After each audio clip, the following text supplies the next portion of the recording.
We want to help you be the very best missionary so that you can give your very best to the people you're serving.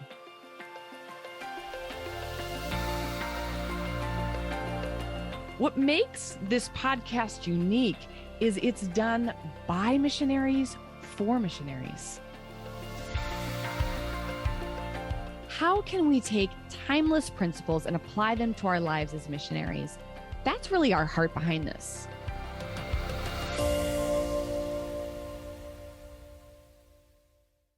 Welcome to another episode of Modern Day Missionaries. Today, Rob Parker is with us again for part 2. So if you're tuning in right now to part 2, make sure to put pause on this, go back and listen to part 1 before you hear part 2.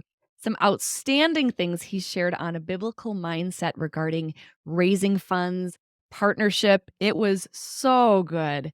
And if you've never heard of Rob, he is the author of the Fully Funded Missionary and the Fully Funded Missionary Training Manual. You also can find his training online at thefullyfundedmissionary.com. Rob has been training people all over the world for years on this subject and has helped people raise more than $70 million for projects and nonprofit salaries. And he himself has been raising funds for years. So he gets what he is talking about. And in our last interview, Rob, you touched on without the right mindset, you won't be able to fundraise, or better said, build a partner team. So listen to that first episode. Yeah. But we'd love to today for part 2, build on the foundation of what you shared in that first one and get into some of the nitty gritty of how to build a partner team, of how to take the freedom that we were talking about in part 1 into our support raising. Mhm. Yeah, it makes all the difference in the world. It's so critical to get our mind renewed. And I think the reason is behavior follows belief. Whatever Yeah. whatever we believe, that's how we're going to act, and that's what we're going to do. And if we have that cultural mindset where money's shameful and you have no right to talk to me, and now our behavior is going to be a little apologetic and we're going to be reluctant. But if we get that biblical mindset, when we get our minds renewed, we get full of the word, we actually know what the scriptures say, and we get Yeah. that biblical mindset, then we have a biblical behavior. And so our behavior becomes much more full of life, integrity, humility, and as Goer and Cinder work together, this really beautiful aroma ascends to the Lord. But once we make that mindset comes out in the way that we communicate. It comes out in our letters. It comes through in our one-on-one conversations when we're raising support, when Yeah. we're writing a thank you and we're expressing gratitude. It's coming from more of a biblical partnership mindset than that fundraising one. And so now we don't have to worry about sounding too over the top when we apologize or not enough. We can just, as brothers and sisters, we can just express real gratitude. And Yes. yeah, well, I think one of the areas, once you make the mindset shift and you get your mind renewed, one of the areas that shows up the most is in your fundraising when you're in appointments. Is now you can just share what God's put on your heart. There is nothing to sell. There is no convincing. There is no persuading. There is no pleading. There is no case to build. Mm-hmm. You actually share what God's put on your heart. You basically cast vision for that and its place in the Great Commission, and you invite people to participate. And so at that point, it's so much easier because it's your story, it's your journey, Yeah. it's what God's put in your heart. It's the very thing that got you in ministry in the first place. And when we can share that and make room for other people to join us in it, if their heart's stirred by the Holy Spirit, they'll say yes. If Yeah. their heart's not stirred, then they'll politely decline. And that doesn't have to affect the relationship at all. We're still going to love one another. We're still going to Mm-hmm. honor and respect one another. But it makes partnership development so much easier because there's this life on your heart and a genuineness and something flowing out of you versus you having to remember your lines and say the right thing Yes. and saying what you think people want to hear. And so it's really the way to go. It's so much more enjoyable. It really is. And I like that you're bringing up belief. And that really, I think, ties into self awareness. I know For me, I like to pay attention to how I feel when I'm talking to someone on my team. Sometimes I'll even notice my nonverbals. It's interesting if I feel my eyebrows kind of squinting together or my shoulders kinda going up. Yeah, That's kind of a almost like a shame, guilt, apology, yeah, mindset that's eking out, it's seeping out in my body, and I'm like, "No, when I feel confident, my shoulders are down, my eyes are open, I feel excited. I don't feel like my heart is racing a million miles an hour." So for missionaries who are listening, wondering, "I don't even know exactly what my mindset is," pay attention to the way your body is when you're speaking with people. Pay attention to the words that you're using in your communication. And we really are going to talk about that today. We want to get really practical and dig down into some of how this manifests mm, today. And in our communication, I think read the things that we're writing. Look at what we're putting out. Are we trying to compete with other missionaries? Are we trying to prove ourselves? right. What does that look like? How is our communication coming out verbally, non-verbally, in writing? Because it's gonna come out. Yeah. Yeah, it's so true. I've read so many newsletters that really the underlining tone is the missionaries trying to justify their existence in missions. Yeah. And it's not necessary. It's And not that's not necessary. inspiring. It's That's not. not it doesn't inspire anybody when somebody has No. sounds whiny or like poor me or victim mentality or like I promise I'm good enough. Right. That really doesn't make you want to give money towards that. Right. Not Yeah. exciting. A missionary making a vow of poverty basically in partnership. Hey, I promise to spend your money this way. That's not good. It's not healthy. It's not the right perspective. And it's not equality. And Yeah. so you mentioned something that was such a really good point. It's the issue of confidence. I've been gathering data on our training, on coaching, and the effectiveness of the training, and really tried to pin down why is one person successful and the other one not so much so. And it's after a lot of years of gathering data, I realize it's the issue of confidence. Yeah. When they sit down and share, are they embarrassed? Are they apologetic? Are they nervous? Are they setting themselves up for rejection and their pitch is kind of protecting themselves from that hurt? Or do they really believe that God's called them? They care deeply about the assignment. They're going to go do it, and they're just inviting this person to come along. Yeah. That issue of confidence is everything. It's the difference Yes. between success and failure. And confidence comes from clarity. And when we're clear on what the Mm. word says, then our heart's liberated to do what the word says. Wow. When we're clear on what God's asked us to do and that we're responding to Him in that love filled obedience, then it's easy to talk about our assignments. If we've picked an assignment or we've went someplace that we feel like, well, I'll get more sympathy if I work with this group, and that wasn't a decision led by the Holy Spirit, then you lack clarity, you lack confidence. That confidence doesn't come out in the conversation, and we're not making a good impression. Uh, Givers need confidence in order to be able to give. They do. You're so right. Yeah, true story. I'll give you one example. A gentleman called me and he said, "Hey, I just had a partnership meeting with one of your trainees." And I said, "Oh, really? How'd he do?" And he said, "Well, he did really well until he got down to the point of asking." And he said he just started going in circles, dancing around the issue, but never asking. And this gentleman told me, he said, after 5 minutes, I interrupted him and I said, "Young man, your lack of confidence to ask me is robbing me of the confidence to give." Wow. And I went, wow, there it is. That is it right there. In a way, if I can use this term, it's not exactly accurate, but it's a bit of a spiritual turnoff. Yeah. When you don't have enough confidence in what you're doing, you don't have enough conviction about what you're doing to talk to the body of Christ in an open and honest way and invite them to be a part of it. When there's too much embarrassment and shame, it robs the giver of the confidence that you're a called servant trying to obey. And I'm not convinced that you're going to bear fruit.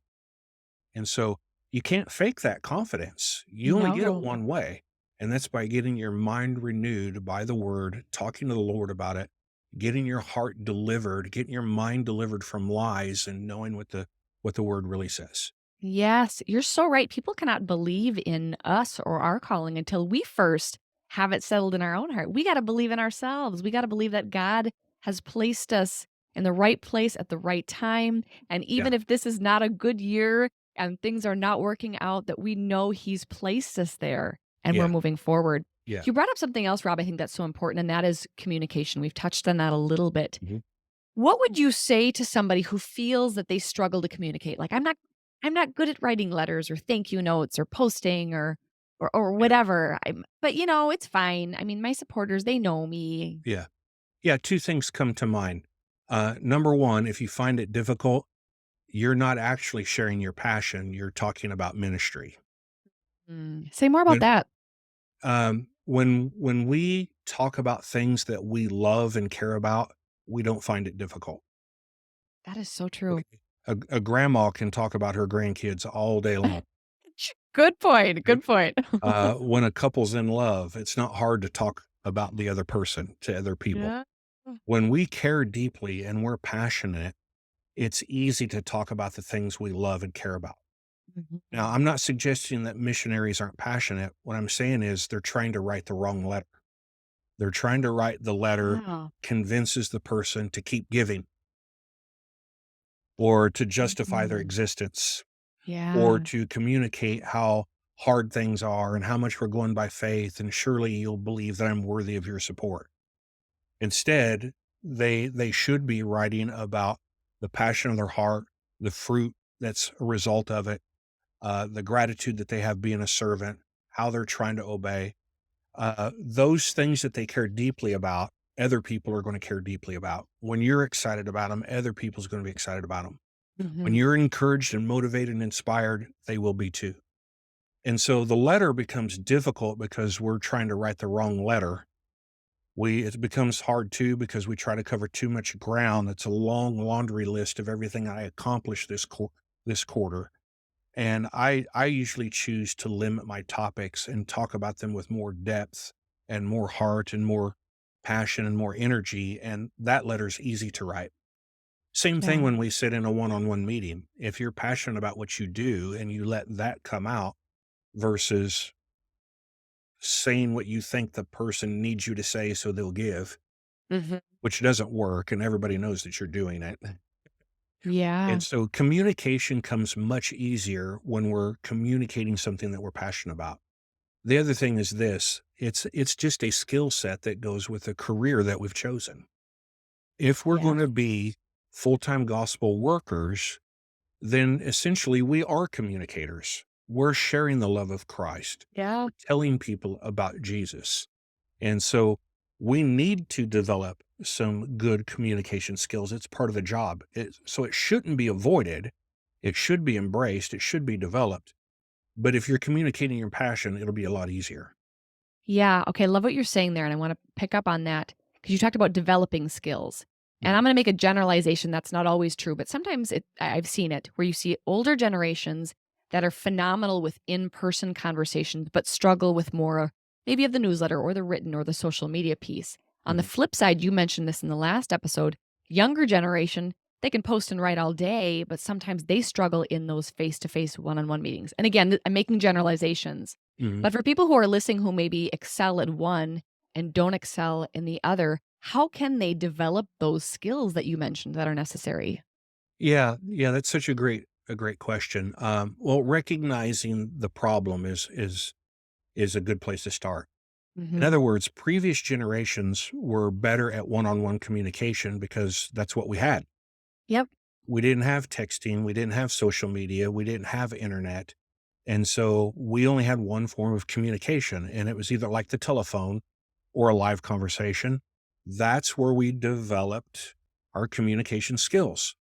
And even, previous generations beyond that, writing skills were much better because, True. there was a time period where not every household had a telephone. And Mhm. so, um, it changes. And so now we're in a generation where having a phone conversation isn't completely necessary. And so they're much better at texting. They're much better at social media. Now, Better meaning comfortable and quick. Mhm. That doesn't mean that it's quality communication. Sure. Okay. And so if we recognize that um, I'm better at live communication because that's my history and that's my background, that's my comfort zone. But if I want an audience, I need to learn how to text. I need to learn how to use some social media. It is Mhm. something, a tool that I don't have history with, that I need to get more history with to be a better communicator, to be a better servant. And so by recognizing our lack of skill, but also acknowledging that it's a vital tool and then it's a tool that our ministry needs, then I can step up and I can embrace it and say, I'm going to learn this, I'm going to do it. And then when you use that tool, be passionate about what you're talking about. Yeah, yeah, we all have natural areas in which we excel, but you're right, we can't use a lack of skill or lack of ability as an excuse to not do what we need to do. And Right. maybe it's if you're in an older generation getting around a young person and saying, "Show me how to do a great post that doesn't look cheesy." And Yeah. maybe if you're a younger person, it's getting around somebody who's a great communicator and saying, "Tell me how to have a great conversation. Could I do like a mock Yeah. conversation with you to see what this feels like?" So, in terms of some practical takeaways that we're leaving our missionaries with today, maybe that's one of them right there. Find somebody who's good at what you're not good at and learn from them. What might be a few practical takeaways that you'd leave people with today? Yeah. You brought up a great point. I mean, coaching is what comes to mind. And I do a lot of coaching, teaching missionaries how to grow in their gifts and skills. But Mhm. if a young missionary was to partner up with an older missionary and they coached each other in their strengths, Yeah. it would be really great.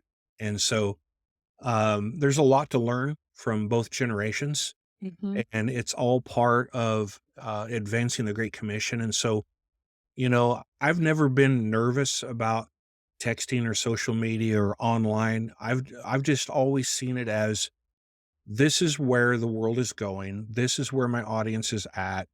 If I Mhm. learn how to navigate in this area, then I'm going to have a larger audience and I'm going to be more impactful.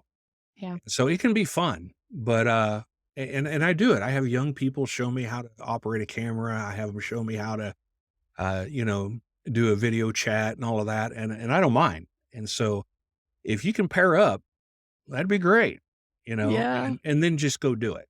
And we learn in the doing. Yeah. That's huge. Another thing I think that you brought up that's been so important between these 2 episodes is developing partners versus developing just supporters or people who Yeah. just give. Mhm. That I think makes such a significant difference to have people who are behind you, who believe in what you're doing, who aren't nitpicking and looking over your shoulder all the Yeah. time. Obviously, as missionaries, we have a sense of responsibility. We wanna use our funds wisely and responsibly. But there are people who are looking over our shoulder and analyzing everything we do so much to the point where it really feeds into those feelings of guilt and Yeah. shame versus other people who sure they wanna know what you're doing, but they wanna know from a place of excitement, from a place of love, from a place of relationship. So moving from simplement I just said Spanish, simplemente. I do that sometimes. But simply having a that someone who gives that the units, giving units like we talked about earlier, Mhm. into somebody who you have deep relationship with, who Yeah. cares. I think that's a really significant shift that people can make as well. Yeah. Yeah, for sure. Um, I refer to it as walking in the second great commandment. Mhm. Jesus said, to love God and to love people. These are the two greatest commandments. And so, whether they're a partner or not, I want to walk in the second great commandment. If they say Yeah. yes, I want to walk in love. If they say no, I want to walk in love. And so, I don't want just a financial relationship. I actually want to be brothers and sisters. I actually want to Yeah. be the family of God the way that God intended for his children, his family to do. So Mhm. that requires me to reach out and ask how you're doing, to pray for you, to listen well in Yeah. conversation, to be honest and transparent and clear. And so we do that naturally in the people that are around us and the relationships that we have, but we should have that exact same kind of relationship with our partners. And Absolutely. and when you do, it's really imparts life. It's a excellent way to move forward in ministry. It really is, and I know probably some of the people who are listening are left going, "Okay, well, how do I find those people? How do I Right, make those kinds of relationships?" We don't right. have time to get into it today, but you do have a section on that in your book, The Fully Funded Missionary, that really is excellent. And so for people who are wanting to learn a little bit more about the logistics of how to do that, again, pick up a copy of The Fully Funded Missionary or also look into the training that Rob has online. It is excellent and gives you a ton of practical steps that you can take towards building a team of people who get behind you. Yeah. So, we're going to be posting links to all of the resources that were mentioned today. Thank you so much for joining us, Rob. We're so glad that you were able to come and share some of your Oh, it's my wisdom with us pleasure. today. Thank This you. was so much fun. Make sure to hit subscribe, leave us a review, make sure to share this podcast with somebody else, and continue to send your questions to care@modernday.org. We will see you on our next episode.